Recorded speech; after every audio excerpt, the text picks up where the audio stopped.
Hey again, everybody, and welcome into Talking Tuscaloosa. Luke Robinson along with Jimmy Stein. As always, Jimmy, how are you today? Pretty good, pretty good. We're very, very close to football. It's a little frustrating to deal with work type life things when all I want to do is just sort of stare at a TV screen or stare at a computer monitor and look at a clock and just count down to football. That's what I When you want to be said doing. all I want to do, All I want to do. immediately I thought of either one, have some fun, or two, run a zoom, zoom, zoom, and a boom, boom. I can't, you know how there's sometimes there are lyrics you just can't, you start the sentence and there's a slight. Anywho, no sense and is apropos of nothing. But you and I were joking right before we went on the air that, oh, hey man, we're working. It's we hear each other. You still can't see me, which is just an anomaly. But meanwhile, I just got a notification from Google Hangouts on Air. Google Hangouts on Air is going away August 1st. So for quick streaming, try this other shit we're going to do that you can't possibly figure out. So wonderful. Speaking of things that can't be figured out, Ayabi Anoma. Oh, He's yeah, a yeah. Did you say he's a Ghana? Kind of like that. Iyaba Agana. Yeah. Well, I'm on the one hand, the only reason I'm upset is because, wow, what a tremendous talent. I mean, other than quarterback, is there a more important position than pass rusher in modern football? So it's a blow in terms of, I mean, look, we've lost outside linebackers to injuries for 2 years. Now we're losing one before the season starts. So in that way, it's a big blow. But hey, sometimes, and I know this is a little brutal, and Nick would banish me for saying something like this, but hey, sometimes there's addition by subtraction, True. and I can't, get into like super details, but I mean, but obviously this was, let's just say he's a difficult kid, so and he was in trouble. It's already been reported. Hey, I'm not breaking any news here. Matt Zenitz with AL.com reported this was a university decision. That should tell everybody right then and there. This wasn't missing the weight room, right. Missing weight room, or not going to study hall or doing something football wise. The university removed the kid. So, it's a shame that it came to that. And hey, for the kid, hey, Ayabi, I hope you get everything straightened out in time to build a nice professional career for yourself, because I think you've got that level of ability. But it's just going to have to be somewhere else, and we move on. He's kind of like our own personal Byron Cowart, I like that. I like that comparison. And didn't Byron go to Maryland? Yeah, and Ayabi Anoma may end up there too. Yeah, that's funny. And didn't Cowart? Did he get drafted or sign? No, he signed as an undrafted free agent, right? I think he signed as an undrafted free agent. I don't know his status right now. And I remember reading a practice report, and of course, it's just in one of these mini camps. But I remember reading a practice report where whatever team signed him was like, "Wow, this dude can play." We're stunned, and I'm like, well, some guys who are highly recruited are really more guys that are developmental projects. And I think Robert Foster is a great example for us, who clearly never should have been a 5-star. He was a late blooming development issue. He wasn't Judy or Ruggs or Smith or Waddle, even though he was more highly recruited than probably all of them. But the fact of the matter is, he's pretty good now. He's pretty good now. Yeah, I think and that's great. One of the things that probably goes under discussed is it's not just the development of them physically, but the development of them mentally. And because you think about all the pressure somebody like a Byron Cowart or a Ayabi Anoma has coming in, although I would say Byron Cowart probably had more pressure on him than Anoma, because Anoma is, he's a 5-star on a team full of 5-stars, and so he didn't have to come in and be a superstar, but he did have to come in and not kind of be a jackass. And it sounds like he did some jackass things. And the thing, you're right about depth. That, I mean, when you say, "Oh, we got Anthony Jennings," "Oh, we got we got Terrell, we got all Terrell Hall Lewis. Terrell Hall Lewis. I swear to God, it's still. I follow Alabama football as much as anybody. It still trips me up if it's Terrell Hall or Terrell Lewis from time to time. It just does. Yeah. I wish that it was Terrell Hall Lewis. It's hard to flip that switch. It is after you've been doing it for so long, especially when you follow recruiting. I mean, you follow recruiting big time, so we've sort of known this kid since the 11th grade. It's not like you know it's harder to relearn when you've been saying it for a couple years. You know, I had a friend growing up named Jerome, and sometime in college he said, "I want y'all to call me by my middle name, David." Now I don't see this friend very much, so when I see him, I still say Jerome, and he either politely says David or, it interjects it in the conversation, trying to be subliminal about it. So I'll catch on. But, I'm like, okay, I know I'm supposed to say David, but like my mouth is just like, screw it, I'm saying Jerome. So, but you have Terrell Lewis Hall or Hall Lewis, whichever way you want to go. Is that him on the phone? That was him. He was saying, that was a Yahweh saying, quit calling him a jackass. You better run. I hear that dude's great. I hear that dude's crazy. Yeah. So we have those two guys, but they are bigger names and they are certainly more proven, but they have also proven, Anthony Jennings took one of the more gruesome injuries we've seen in Alabama for a while. And Terrell Hall Lewis Hall has, he's just been hurt one way or another a few times.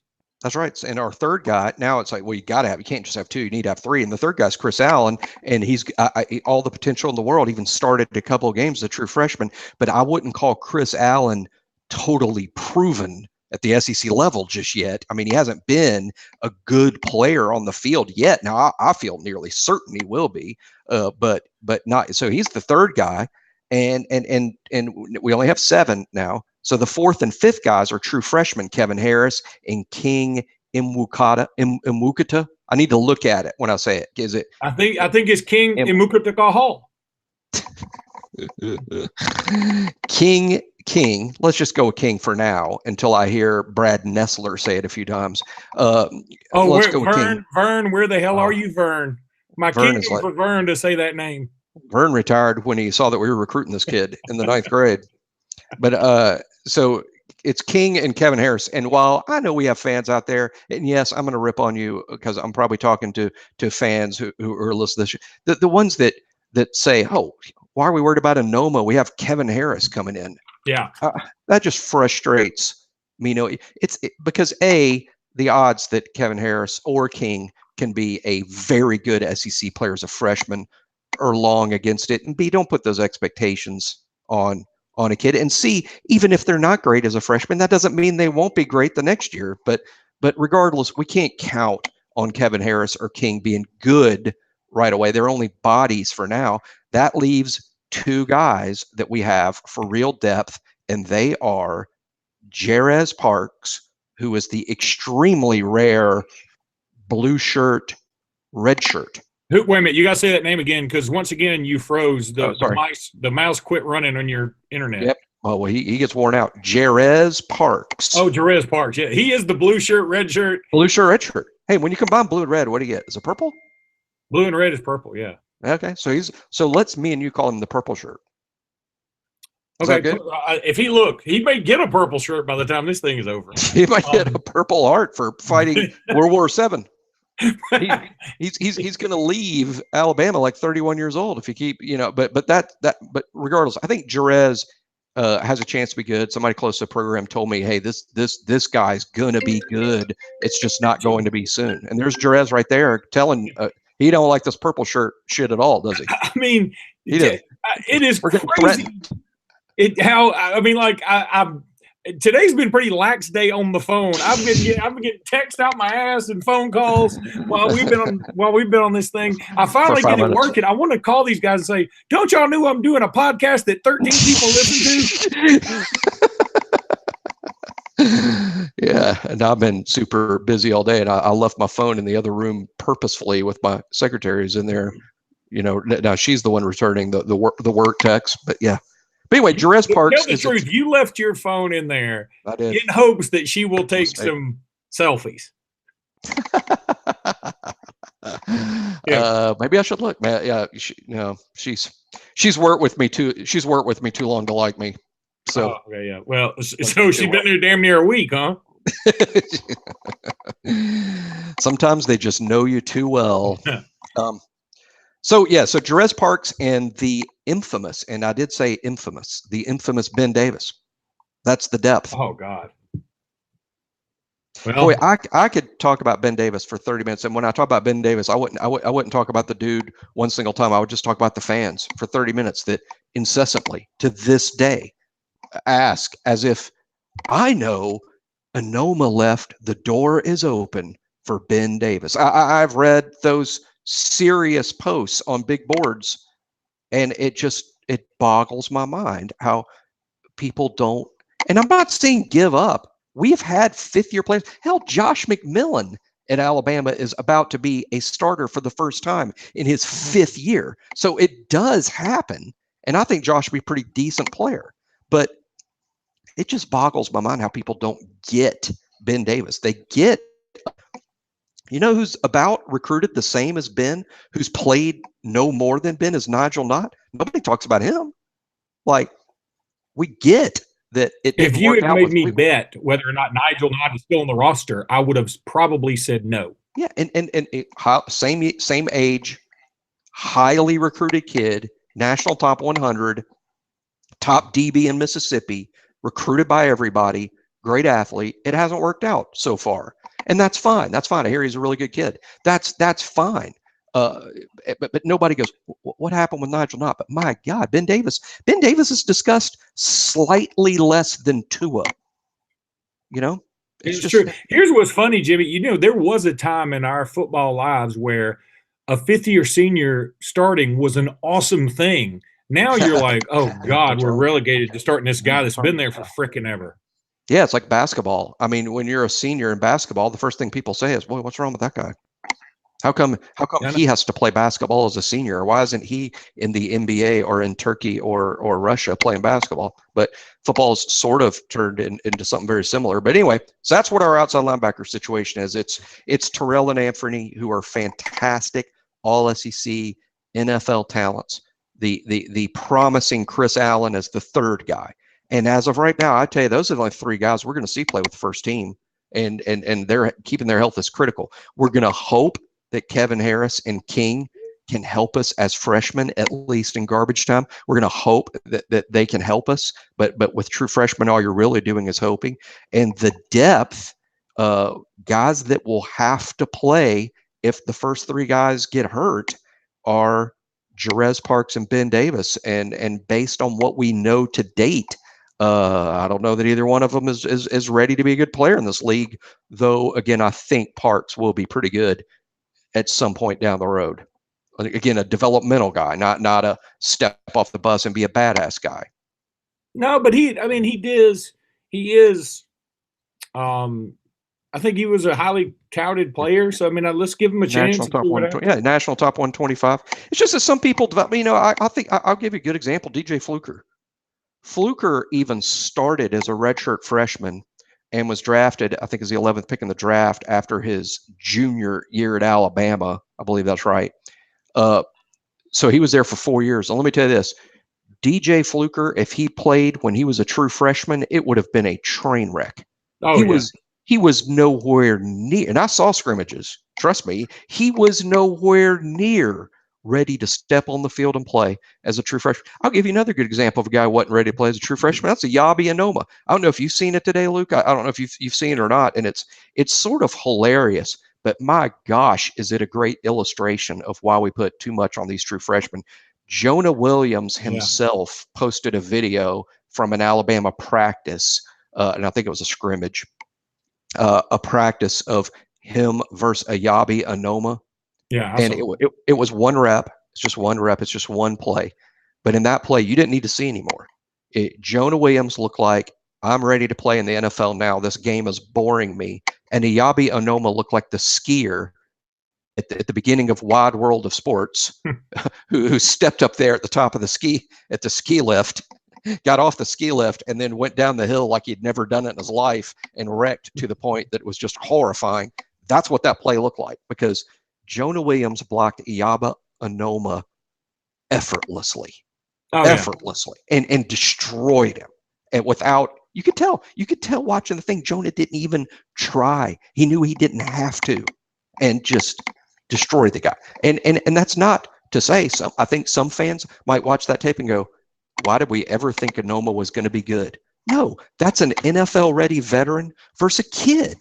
And that's what true freshmen are. So I think Anoma had a really good spring this past spring. He didn't have to deal with Jonah Williams. Frankly, in the scrimmage that I saw people on TR somewhere today going, this man dominated the Red Elephant scrimmage. He's going to turn into a total dude this year. Well, he was going up against like Scott Lashley, not Jonah. And yeah, so but the point is we put too much expectations on these true freshmen. We see Jalen Waddle, who is just fantastic as a true freshman. That's not the rule. That's the exception. And that's the exception. And we think 15 of them will be like that every year. And we do this every year. We'll continue to do it because it's we'll continue to like the running of the Gumps. It's a tradition. So practice is starting shortly in a few days. 3 days. 3 days. What are you looking forward to? 3 days. Well, silly as it sounds, I mean, just the like you said, the tradition for me of knowing when practice starts, knowing that about 30 minutes after practice starts, the great beat reporters that cover our team, the first reports will trickle in. It's hardly ever super newsworthy. That's the thing. It's hardly ever super newsworthy. It's hard, and if it is, it's usually bad news because somebody got hurt or somebody's in a black jersey. But it's hardly ever newsworthy. But I love it. I remember I got a good relationship with a lot of the beat, and some of the beat writers I know really well. Some of them I don't know at all. And I think it was last year. It was last year. I'm pretty sure it was last year. The wife had to work out of town, and sometimes I go with her if I'm not too busy at work. And I went with her on one of her out of town work trips. So she's at her office in a big city. I think we were in Baton Rouge. And she went to her Baton Rouge corporate office, or, big office there in Baton Rouge. And I found this bar, and this is an old Baton Rouge, by the way, like old town Baton Rouge. It's not near the campus. It's like the old downtown Baton Rouge. And I found this bar, and I walk in right when practice is supposed to be starting and get a beer, and I sit down and I immediately tweet out, I'm going to buy a 6-pack of beer for the first beat writer with the practice report. I owe you 6 beers. And that was kind of fun, just, talking with all the Twitter followers and who was going to get the beer. And of all people, it ended up being a beat writer I didn't know well, Chandler Rome, who was at the time working in Anniston. He had the very first report. I said, I didn't really know Chandler well. I just knew of him, and we follow each other on Twitter. And I just said, you just won the 6-pack for the first report. And he made a specific order. And I've never drank this stuff before. And I did, because I had to buy some for Chandler. This Abita Abigator. You ever drink that before? I've seen it. Yeah, that's what he wanted. He must be a Louisiana guy. So I went and I owed him that 6-pack. So I went and bought 12 and tested it out with 6 myself, because I'm like, man, if all the beers in the world, this is what Chandler wants, it must be pretty good. And yeah, it was all right. It was all right. Why do we have to be so fancy schmancy about our beers? I went over to somebody's house the other day, and a friend of mine, good, super dude. And I mean, I'm not trying to be too terribly unpolished here, but I'm doing this carb. Oh, look at you. And like this morning, I swear to God, this is true. Like, my mom went to some farmer's market here in town, and she bought a bunch of fried pies. And so she said, well, take some. I said, all right, I'm taking 2. Because it used to be, when I went on these carb-free diets, like in 4 or 5 days, for whatever reason, and some doctor will probably tweet us and say I'm full of shit, but this is the truth. In 4 or 5 days, because I'm so hyper and because I was playing basketball all the time, I would drop 10 pounds in 5 days if I just quit eating carbs, because I'm a bread-eating mofo. I love bread and dessert and sugar. I love it. I eat it all the time. I will sacrifice my kidneys for that, which I know is going to happen eventually. But so my mom bought these fried pies, and I said, all right, I'm on this carb diet, but I'm taking these two of these fried pies because, damn it, if I hadn't lost some weight by Tuesday, I'm just going to eat the fuckers. I'm sorry. I can't. I'm not going to die fat and unhappy. If I'm going to be fat, I'm going to eat stuff I like. So, Makes sense to me. this morning, no shit, I was like 243 4 or 5 days ago, and this morning I got on the scale. Same. It's not like I took off anything or did anything. Same routine. It's at the office, and I was 236. So I was like, okay, Wow. I've dropped some weight, and so now I got to just keep my fried pies on hold. And why in the hell did I even get into this shit? What were we talking What about? was I talking about? Because fancy beers. Oh, fancy beer. So anyway, I was at a friend of mine's house, and I'm trying to drink fewer carbs. So I was like, yeah, just, do you have, I really need a Michelob Ultra, which I know is like a slender looking vibrator of a can, but it's the girliest beer of all time. You could put 3 Ultras in one Pringles can. But I said, no, you don't have that. So I just like any light, like a Coors Light, Miller Lite, Bud Light, any of the standards. And he said, well, I've got this IPA from, San Miguel or some shit. And I'm like, look, man, I don't even know what's in that or I don't know what I'm supposed to even be like. People say it's hoppy. I don't know any of that shit. Do you just have a light beer?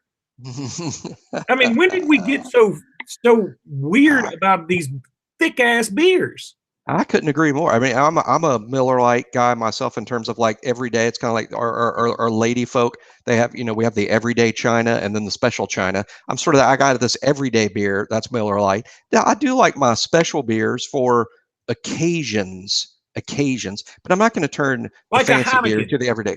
Well, yeah, I mean, I like Sweetwater 420. Okay.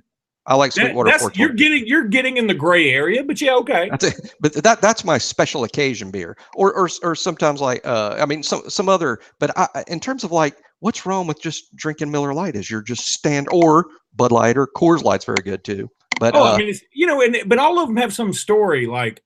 It's cold filtered at negative 400 degrees Celsius, and it's brewed in a dead raccoon's anus. And I mean, I'm like, I'm sorry, I don't care. That sounds delicious. I did last night. I did retweet a joke though, even though it's a joke. Sort of sounds like it contradicts my actual feelings on the subject, but I do think the joke was so funny. I retweeted something I saw last night that said, if you can see your dining room table through your beer, you're drinking piss.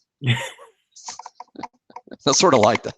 That's a beer snob joke, but I'm like, hey, you know what? I think I might drink more fancy beers now because I like the way that sounds. That does make some level of sense to me. Maybe we shouldn't be able to see things through our beer. Maybe, and Mich Ultra, you could probably look through Mich Ultra and see the moon, or maybe even Mars and Venus on a good night. I mean, that's a translucent freaking beer right there. Yeah. Oh, that's a see-through beer. It's water. Yeah, it's water with some estrogen in it. Water with it. My wife, of course, drinks Mich Ultra because she's a carb counter, and I'll drink it if that's all that there is. But yeah, every now and then when I have to gig her a little bit, I call it beer flavored water. And I'm 46. My goal isn't to get drunk anymore. Yeah, I don't like drunk. I mean, I talk about drinking all the time, and I don't like getting drunk. And I haven't thrown up from alcohol consumption. I honestly believe the last. I remember specifically. Actually, I think it was 2007. You know what? That's the last time that I drank so much that I threw up. And I assume that's when you thought that we weren't getting Nick Saban. Also, that's the greatest achievement you've told me you've had since we've been doing this podcast. That is pretty good. I've thrown up since 07, but but I don't throw up much at all. But yeah, 07, I remember specifically is because this is how big of an see. I've been drinking beer my whole life. I turned like 17, and I've been drinking. I'm a beer guy, right? So about in the early 2000s, mid 2000s, I start developing a taste for wine. The wife likes wine a heck of a lot more now. She used to drink beer in college. Now she likes wine, and I'm like, well, if I'm drinking with her all the time, I like wine. So I started drinking wine all the time. And right when I started drinking wine all the time, I'm a beer drinker, right? So I was tearing through about 4 glasses of wine just as fast as I drink 4 Miller Lights. Yeah. You know, and so I guess you would say I was learning to drink wine when all of a sudden I was like, wait a minute, that bottle of wine I drank in 11 minutes seems to want to re-enter society here. Yeah. Well, that's And, like and it did. Well, in that time, the Simpsons, when Homer was going to that, By the way, it was on going to that chili another reason I cook-off, remember. and he said, and Marge said, well, she wanted to go do something to learn something, and he said, Marge, I don't want to learn anything new. Every time I learn something new, it kicks something old out. Remember that time I took that beer drinking class, and I did something, and I forgot how to drive. She goes, yeah, because you were drunk. He goes, I sure was. Damn, I screwed that story up, but it's funny. I can't believe I remember so much from my getting drunk in 07 and throwing. And I remember this too when the wife was very patiently trying to take care of me. She was upset because I was throwing up drunk on a random Tuesday. It was just a random Tuesday night, and she's like, "Why did you drink so much on a Tuesday night that you got sick? Why?" And I'm like, and I remember this is my quote, my drunken quote, because obviously I was excited American Idol was coming on. Listen, that's not bad. That's Must what I have been said. the Taylor Hicks year. It could have been. It was 07, so it was 12 years ago. It would have been right around that time, I guess. But yeah, I said, yeah, I was excited that American Idol was coming on. My dad is he's damn near sommelier. I mean, he is a wine drinking fool. He loves after dinner drinks and all that shit. He's a kind of a beer connoisseur, all that shit. He, in fact, like when he was at Alabama, he had it was still, everything was still dry, I guess. I don't know. He couldn't, but he sold beer out of his, like a van to all the fraternities and all that stuff. And he made a killing doing it. But anyway. I was about to say, isn't that what all the serial killers do? Wasn't that one of Ted Bundy's moves? Yeah, he did also have a mattress in the back of it, which tells you a little something else about it. But he, the other day we were eating dinner at the club, and he said he had already had 2 glasses of wine, a beer, and like a vodka drink, and he was like, I'm going to try a little something different. I'm going to have something that the girls that play bridge with me have. I'm going to have a Cosmos. And I said, a Cosmos? And like even the waiter's like, a Cosmos? I was thinking that was some kind of funky ass beer, from Belgium, right. That they they swim over on the back of a blue whale or some shit. Yeah, I'll have a Cosmos. And she looked at him again, and we said, are you trying to say Cosmo? And you're just pluralizing it for no reason? He goes, oh, okay. And I was like, Dad, you know more shit about alcohol than anybody I know. And you can't. And he was putting an S. Cosmopolitan?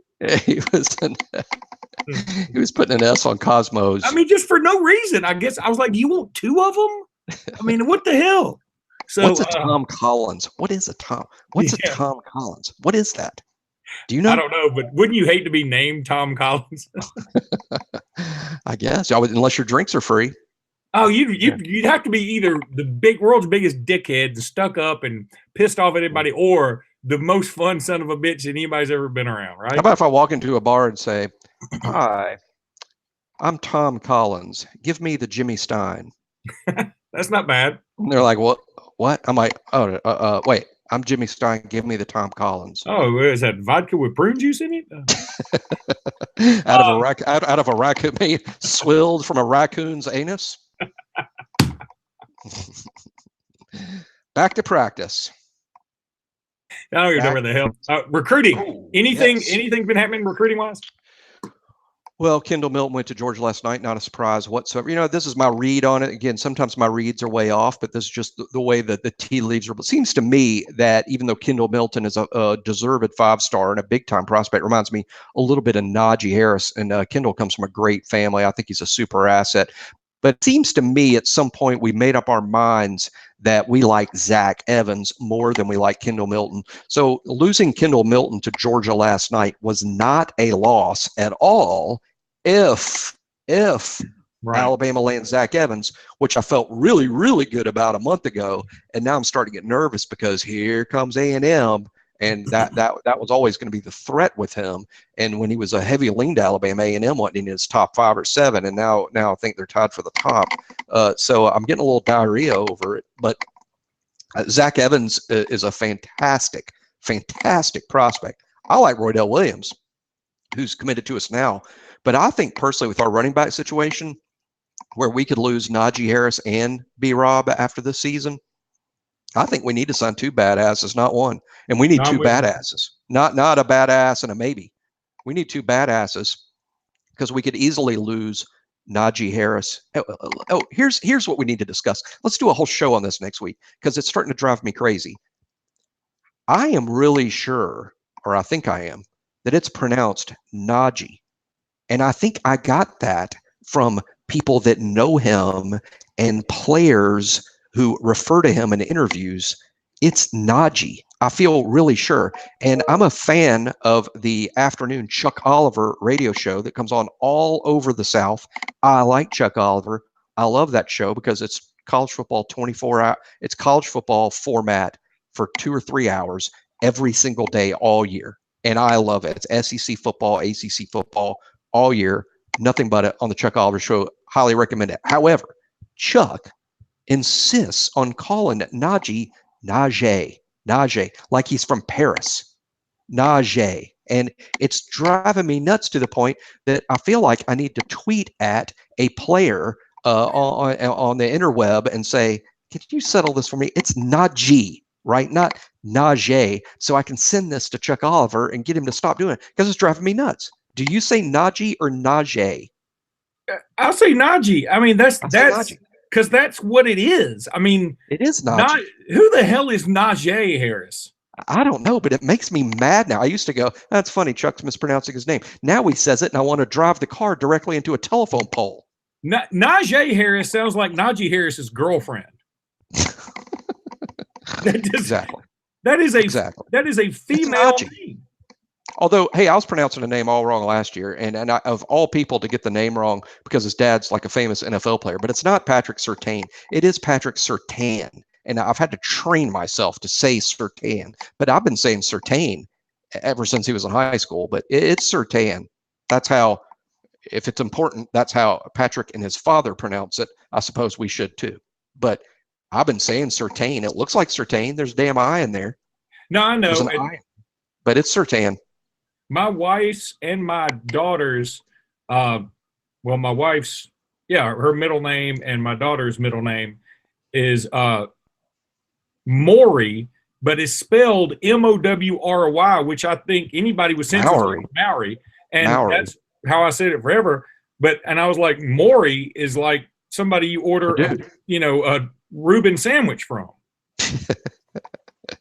It's not the Maury Povich show. It's the Maury Povich show. But yeah, so anyway, I mean, sometimes people just, I think a name gets screwed up somewhere along the line and everybody's just like, you know what? It's rather than, just it is what it is. It's Maury. But it is Najee. We're going with Najee, right? Screw Chuck Oliver. We're going Najee. Okay. I mean, you may like the guy, and his show may be awesome. He is dead wrong about this. I think he's just wrong. Well, I've never heard him getting. And here's the thing: he interviews these Alabama guys. Like he has some good Alabama guests. Cecil's been on there. I'll tell you, Travis Ryer's on there all the time. Drew D from Huntsville, he's on there all the time. And Chuck doesn't, and they never stop him because he'll say something like, let's talk about the Alabama running back situation. He's the third guy last. He's going to be the bell cow this year, highly recruited 5-star. Let's talk about Najee Harris. Nobody wants to be the guy to correct the host. I guess. Yeah. I mean, I've been on the radio before, and I guess it's a little awkward to do that. But still, it's now to the point that it's a thing for me, and I'll wake up at 3 a.m. screaming Najee. Has anybody ever called you Jimmy Steen? Yes. Oh, yes, that happens. Oh, yes, that happens. And Jimmy Strin.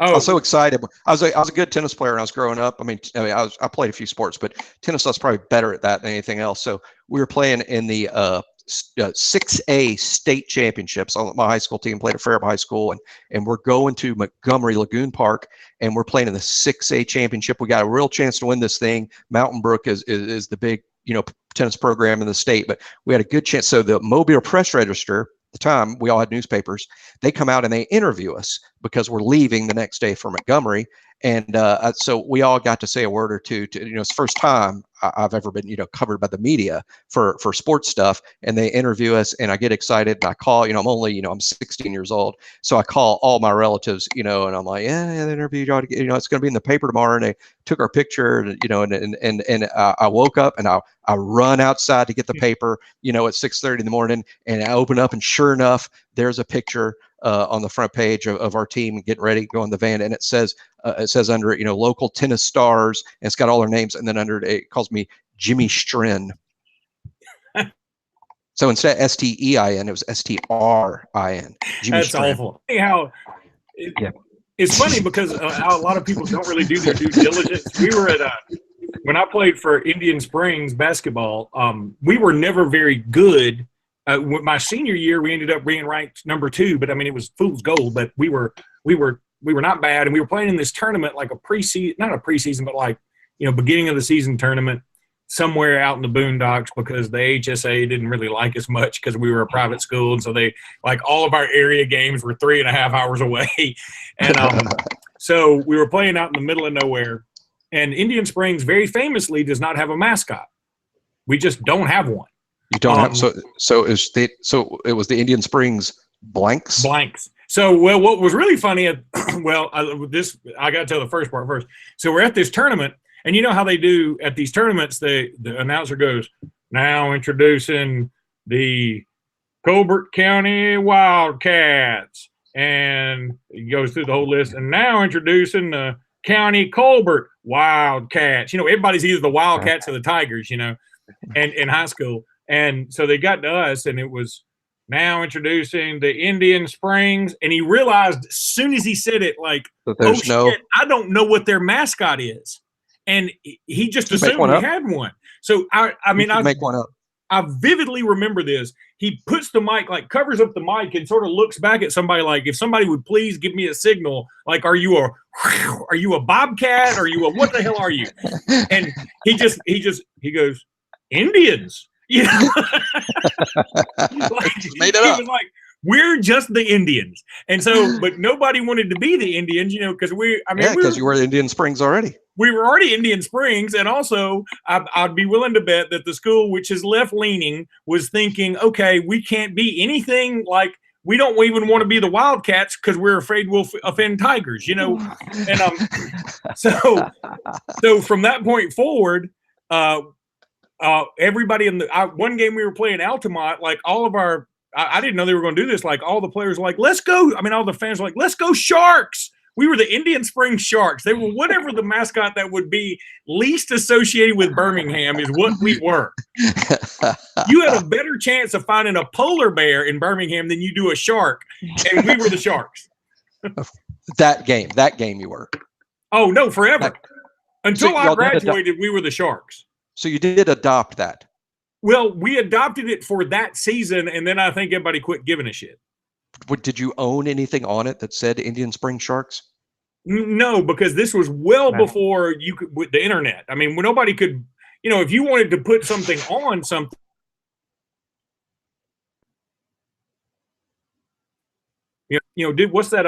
What's that place with the octopus on it, on the logo, that you get your own shirts made for family reunions and shit? Oh, okay. Yeah, I know what you're talking about. You couldn't, if we could have done that, we would have had Indian Springs Shark shit. Well, I just didn't know so the school didn't make a uniform that said Sharks, or the football helmets. If y'all probably didn't have football, but no, we did not have football.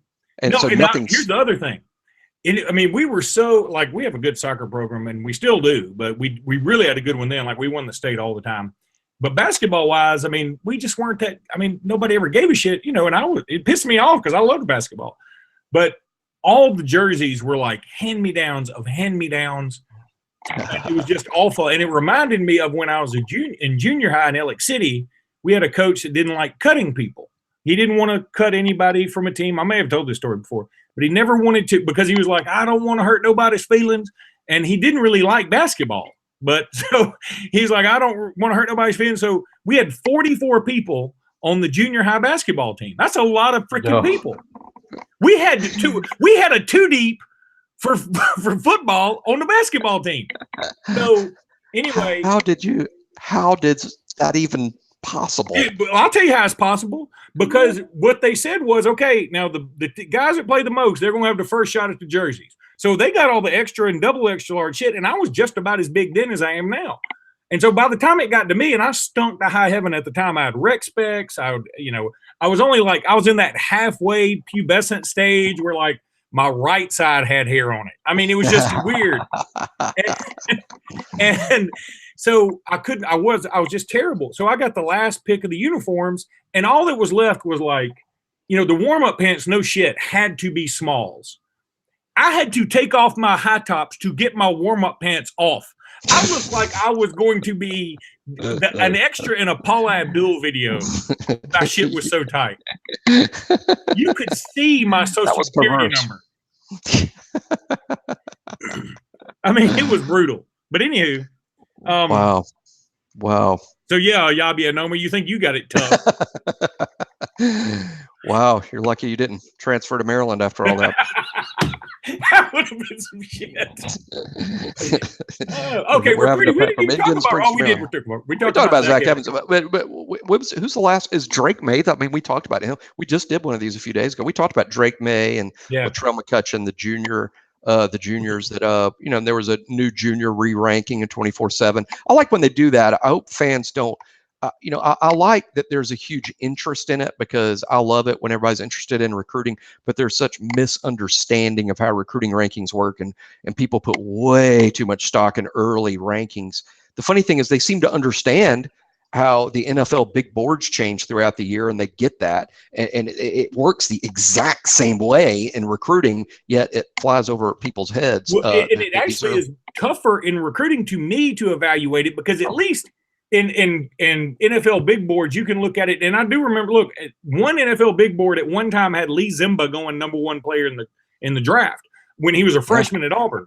But so, I mean, yeah, it moves a lot too. But in recruiting, you got to remember, they're ranking guys right now for the 2021 class who just wrapped up their 10th grade season. Some of them haven't even started for their high schools yet, and they only know about them from camps.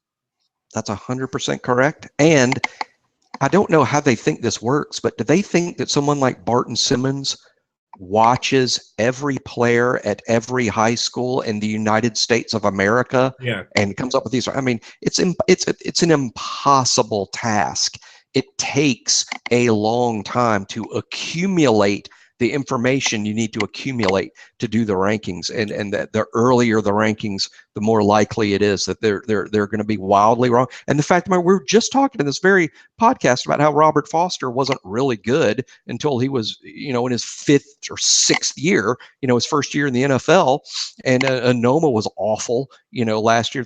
High school works the same way. Some kids all develop at a different pace. It's not constant. Some kid, David Palmer, one of the greatest players that ever played at Alabama, he wasn't really a thing until he was in the 12th grade.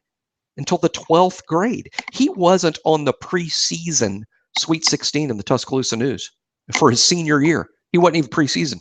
Even though it was a great year in state in that group, he went from unranked to #1. And that was more common back then, before the internet. But the point is, kids all develop at a different rate, and so in high school it's just next to impossible to get any sort of real accuracy. We just need to look at those rankings like it's just incomplete information, and it's just entertainment until the rankings become final, literally right about the week of the second signing day. That's when they're as most accurate as they'll ever be, is about a week before the actual second signing day in February. So, but I still enjoy those early rankings. It's a great discussion point. And heck, look at Alabama under Saban. I mean, how many times do we take kids early and then we dump them? Basically, as information changes and other kids, we're always changing our grades on these kids, just like the recruiting industry does. So I don't know why it's really hard to understand. It seems like a simple concept that if you look at Mel Kiper's big board today, trust me, it's going to look radically different April 2nd of 2020. Recruiting works the same way. It's a preseason poll 2 hours after the national championship game's over. I mean, it's just Yeah, it really is. That's exactly right. and That's exactly right. Yep. And it's a good guess. I mean, these people doing these guesses, the people that do the way too early top 25s for next year, and they have to sit there for 2 paragraphs explaining to people, don't kill me. This is a guess based on nothing.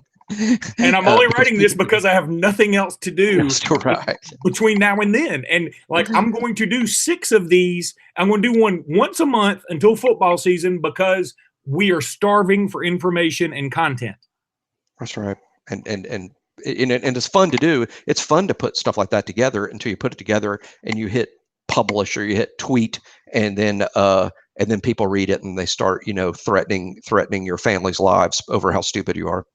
Oh man, let me tell you, as a guy who writes for a local fish wrapper and barely I just assume at this point nobody reads it. But I'm just still going to do it because I'm here and, I might as well. But I wrote an article that I thought was very funny and kind of creative and not insensitive at all, just sort of poking fun at myself. And some people took it the wrong way, and that son of a bitch went viral, at least around these parts. And I'm talking about people were saying things on Facebook like, let me catch Luke Robinson outside, and I'm going to beat that son of a bitch. He's going to wish he was back in the 7th grade getting his warm-up pants off. And I was like, wow. Yep. Never think for a second, like every week he's trying to come up with some shit to put down in this paper to, moderately entertain us. And we're going to kill him because somebody misinterpreted something. I mean, so I get that. I get that aspect of it. That's why I try to be, try to go easy on guys who do this for a living, because I'm going to tell you something. It's a bitch. I don't know how Paul Feinbaum used to do 3 articles a week. I mean, I tell you who, I get mad. I'll tell you who gets abused on Twitter, just abused, and people say the rudest shit to him is Kirk Herbstreit. And it makes me so mad. Kirk's a great guy, and he is extremely objective on TV about complimenting this program or that program. He is certainly a hugely complimentary of Nick Saban in Alabama, of course. But what I mean is Kirk Herbstreit is a pro, and some assholes just drill him on Twitter with personal attacks. And it just pisses me off. Why are people so freaking mean and rude as hell? I guess they think it's funny. And I hate to be a old get off my lawn guy, but that shit's just not funny at all. No, it's not. It's all. It's a treat. It's a treat. It's a privilege in modern society to be able to read Kirk Herbstreit's thoughts. And it's just unbelievable. If you disagree with an opinion, then respectfully disagree. But literally personal attacks because you don't like what he said about your team, that's just, what are we all in the 2nd grade? Well, not only that, it's usually when he's right. Yeah. Well, he's not horribly wrong about money. Hey, we're talking about a guy, and I haven't seen it myself in writing. I've seen a lot of people refer to it, and maybe, and I'm not saying he didn't do this, but is Kirk Herbstreit picking Auburn to win the West? I've read this. I've read people saying it, but I haven't read it from Kirk. But is Kirk Herbstreit picking Auburn to win the West? And it's okay if he does. I'm not gonna. If he is, I'm gonna tell that son of a bitch to kiss my ass. Exactly.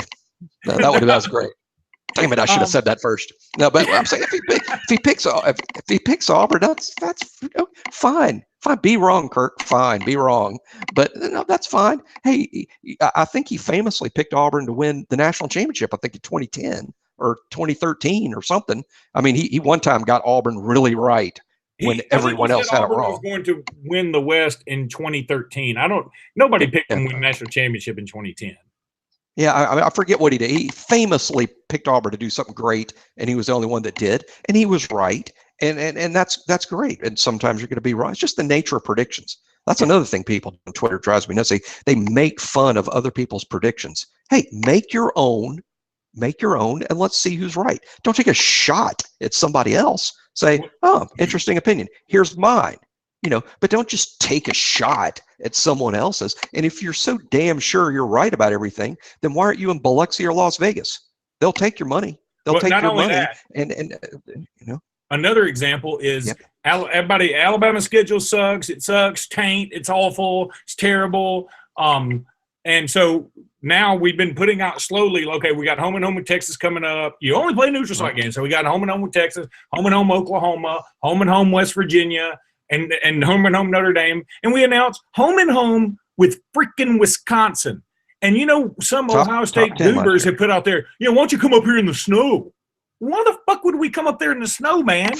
I mean, and not only that, what do you want us to do? Play LSU in our be dead in the middle of our conference season, play LSU at Wisconsin, and then go to Mississippi State? I don't think so.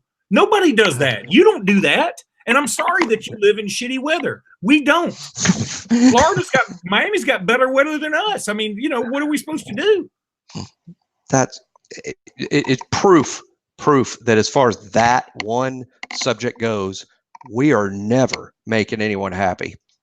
No, that's just people wanting to bitch at our stuff for no reason, because a home and home with Wisconsin is us saying, you know what? And somebody said, oh, great, you're playing the fourth or fifth best team in the Big Ten. I'm like, excuse the hell out of me. They were ranked in the top 10. Better than Wisconsin in the Big Ten. That's right. They were ranked in the preseason top 10 last year. And Wisconsin is, I would say, almost easily the third or fourth best team in the Big Ten. I'm going to say easily the third, arguably the second. Okay. So who's the third best team in the SEC over the last 5 years, other than Alabama, Georgia? Who's third? LSU? LSU probably. Or I guess you could say Auburn. Okay. Then Ohio State, go play at LSU and go play at Auburn. Do that and claim that it's easy. I mean, it's just in late in the season. Yeah, or hell, play them in freaking June or December. Or no, my point is, forget the heat part. Cecil said it the other day. Yeah. People aren't mad about Alabama. What they're mad about is people are desperately looking for the game on Alabama's schedule where Alabama can lose. Yeah. Where they go, oh, Alabama can lose that one. Okay, well, name all the games where that is very possible. Clemson, sorry, they're not on the schedule. Oklahoma, Georgia, that's one team that is on the schedule. I mean, what I'm saying is that list is so short, and somehow we get, who can we play that's going to impress anybody? We got to play at Clemson before anyone thinks our schedule is, ample or adequate, because there's no other game. Yet these, like I said, if Ohio State, who's our three toughest games this year? Auburn, LSU, and A&M, right? And if Ohio State played LSU and Auburn and Texas A&M, they're not winning all those games. No. They're not. But hell, we might. In Ohio State, here's the thing: Ohio State plays Cincinnati, Miami of Ohio, Goober Tech. They don't play shit either. I mean, and look, I'm fine with it. I mean, okay, you're Ohio State. You kind of earned the right to do that. So I mean, I'm really okay with it. Yeah, I think. They work in some home and homes. I'm proud of them. Good for them. That's good for college football. And Alabama's doing it too. Next year, we've got USC. I'm sorry they stink. I mean, that's not our fault. And we can't control when teams are good. They hyped that Alabama-Florida State opener as the greatest opener in the history of college football. And people forget that because ends up that was kind of the start of Florida State's demise. And maybe Alabama had something to do with that, by the way. Yeah. But I like Phil Steele. Nobody knows college football more. Phil Steele is the most knowledgeable college football guy out there. And I didn't hear it myself, but I heard in a radio interview today when Big Ten people were taking a shot at Alabama's schedule, what Phil Steele said that makes all the sense in the world. He said, look, you can't look at a team schedule by look at this individual game or that individual game. Schedules have to be taken in their totality because there's a cumulative effect to your schedule and the toughness of your schedule. You need to look at the strength of schedule rating, not the games in September or, oh, look, Alabama plays Western Carolina. Look at the total schedule. He goes, when you look at the totality of the schedule based on where teams are lined up right now, Alabama plays the 20th, not the 120th, the 20th toughest schedule in college football, and who's complaining the most seems to be Ohio State and Michigan fans. Ohio State's 22 and Michigan's 23. Yes.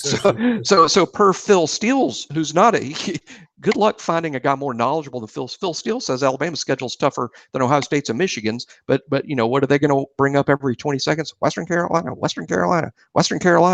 Well, hell, is West. I mean, you play Indiana. Yeah. I bet you Western Carolina give Indiana a run for their damn Hoosier money. They wouldn't lose 60 to nothing. That's No. for sure. I'm just saying the schedule talk is just ridiculous. And the fact of the matter is, look, I mean, Alabama's got to beat some good teams to win a national championship. Last year we don't talk about this enough, but I'm watching the replays of the games right now. We played in a row Jake Fromm, Kyler Murray, and Trevor Lawrence. I'm betting you, Luke, 10 years from now, 15 years from now, I want to see an historian put together who has played 3 better quarterbacks in a row than top 10 pick Jake Fromm, number 1 pick Kyler Murray, number 1 pick Trevor Lawrence. No, who's played 3 tougher quarterbacks in a row? I would say no one in the history of college football has played that. And what did I read today on one of the big boards? Boy, Alabama's defense sucked. Well, no shit. I mean, when you're and they're talking about those games. And by the way, we held 2 of the 3 to 10 points under their average. But It's funny how people, they get a narrative and they want to run with it and they won't stop. Like, and by the way, and what I can't name all the Clemson scores. I don't have that kind of memory anymore. But one of Clemson's scores was on defense. So their offense scored 37 against Alabama. That's way too much, and that's why we lost the game, because our defense gave up 37 points. But haven't we given up in the 30s to Clemson about every year we played them, except the year we beat the shit out of them in New Orleans? I mean, yeah, they're good. Guess what, folks? They're good. They're good. Trevor Lawrence is good. One final note about somebody good. I'm watching. We played Mississippi State, and I watched that tape about a week or 2 ago, and it's 4th and 1, and we're about to score. And I think if we scored, we'd have been up right around 30 to nothing with about 8 minutes left in the game. I mean, 30 to nothing against a top 25 team on the road is a damn good win. And it's 4th and 1. All we need is 1 yard, and we get to 30. But it's 4th down. Weren't we at home? Was it at home? Yep. No. We played them. Yeah, it was at home. It was at home. And it's 4th and 1, and we hand the ball to Josh Jacobs, a fantastic player, and we're running right up the middle on our typical goal line power play. We're running right up the middle, and we hand it to Josh. But what happens on this particular play is Jeffrey Simmons, who's a freak, and this is how much of a freak he is, the 17th pick in the draft with a torn ACL. He has a torn ACL and still went 17th in the draft. Jeffrey Simmons absolutely whipped the butt of Alex Leatherwood, who's one hell of a football player. Leatherwood is really good. He's going to make millions of dollars playing pro football. Jeffrey Simmons whipped Alex Leatherwood with one hand and tackled first-round pick Josh Jacobs with the other, and we get a 3-yard loss, and we don't get up 30 to nothing, and so we only win 23 to nothing and get criticized for it. But my point is, sometimes the other team's got a really good freaking football player, and we can't account for all of them on every play. And Trevor Lawrence might end up being one of the great quarterbacks that has ever played football. And he's throwing to first-round picks. He's got first-round picks all over that defense. Etienne's a first-round pick. Etienne might win the freaking Heisman Trophy this year. And Justin Ross and Higgins at wideout. Last year they had Hunter Renfrow, probably the greatest possession receiver in college football in a couple of decades, of which he's played every one of those seasons, by the way. He's played in all the decades. Yep. And but anyway, so that's my rant this week. Is sometimes the other guy's good, and I'm not saying Nick Saban needs to stand up in the mic and say, well, they were good that night. No, that's not what Nick needs to say. Now, I should have cussed at Dan Walken. I don't like attacking writers, even Walken, who loves to take his shots at Alabama. But Walken was really mad that Nick wouldn't give Clemson any credit at SEC Media Days, because Walken is a writer and not a football coach, and he proved it in that thing. Walken, I hope he's listening, because I know he often does. Look, when you're coaching 19 and 20-year-olds and you're constantly inspiring them and motivating them and getting them to work their asses off, you do not tell your 19 and 20-year-old football team that, hey, guys, we can try as hard as we can and put out a great effort and put together a great plan, and you guys can play really hard, and sometimes we're just going to lose because the other team is good. Well, while that's true as hell, and especially true in the NFL, while that's true, that is the absolute wrong message to send to your 19 and 20-year-olds. You tell them, we got to try harder. We got to play better. We got to do things smarter. We got to work harder. We've got to not quit. We got to not make mistakes, because you're constantly getting 18, 19, and 20-year-olds to improve. You're not going to get them to improve if the message to them is, guys, we can try as hard as we can, but sometimes the other guy is just going to beat us because they're really good too. Yes, that's true. But that can't be your message to your football team. Your message to your football team is work harder, try harder, get better. That's the message, Walken. That's why you're a writer. That's why Saban makes $11 million a year coaching his football team. He doesn't stop coaching. He uses every opportunity to coach his football team, not satisfy the quotes you would like for your story. I'm right there with you, Dan Walken. Dan Walken, super turd. Henceforth, whenever we discuss Dan Walken, you must have the full title, Dan Walken, super turd. In the same podcast where I chastise people for being rude to celebrities, I'm sitting here calling out Walken for being an idiot. We've come full circle. You know, I listened to Walken's the exception to all these rules. Yeah. I listen to the Dan Le Batard show a little more now, and Stu Geis is on there. And the other day he said, like, and they keep running this clip. The other day he goes, "I'm sorry, I'm not going to apologize for that." And Dan Le Batard's like, "You just said, I'm sorry, I'm not going to apologize for that." He said, "You stumble upon comedic genius by being a total ignorant jackass." I mean, it's pretty funny. My favorite apologies are the ones where you like legitimately owe an apology to somebody, and the apology comes out, "I'm sorry your feelings got hurt." Yeah. That's not an apology for what you just did. That's not an I'm sorry you took it that way. I'm sorry that you were upset about that. No. That's not an I'm sorry. But I'm not apologizing to Walken. I'm not apologizing to Walken. You. And all I'm doing is disagreeing with why. And it's fine to disagree. It's fine to disagree. I didn't go after his family. And Walken, obviously, it must be a pretty good writer. He's got a damn good job, and his employer seems pretty happy with him. So he must be good at what he does. But of course, and since he writes opinions that sort of piss me off as an Alabama fan, well, it pissed me off. I'm an Alabama fan, so I'm a little sensitive to the over the top criticism. But anyway, when does football start? 2 days, right? 3 days. Hey, why don't we do this? Hey, if we can't, shit, it's Friday, right? Hey, let's text Friday lunchish and see if we can't possibly do another podcast Friday, so we can discuss the first practice reports. I'm down with it. So we'll try to do it Friday. If we can't, we'll do it early next week. But let's try to do on Friday. I'm down with it, man. We will read practice reports, giving, of course, full credit to the brilliant beat writer who delivered it. Hopefully, it's Chandler Rome.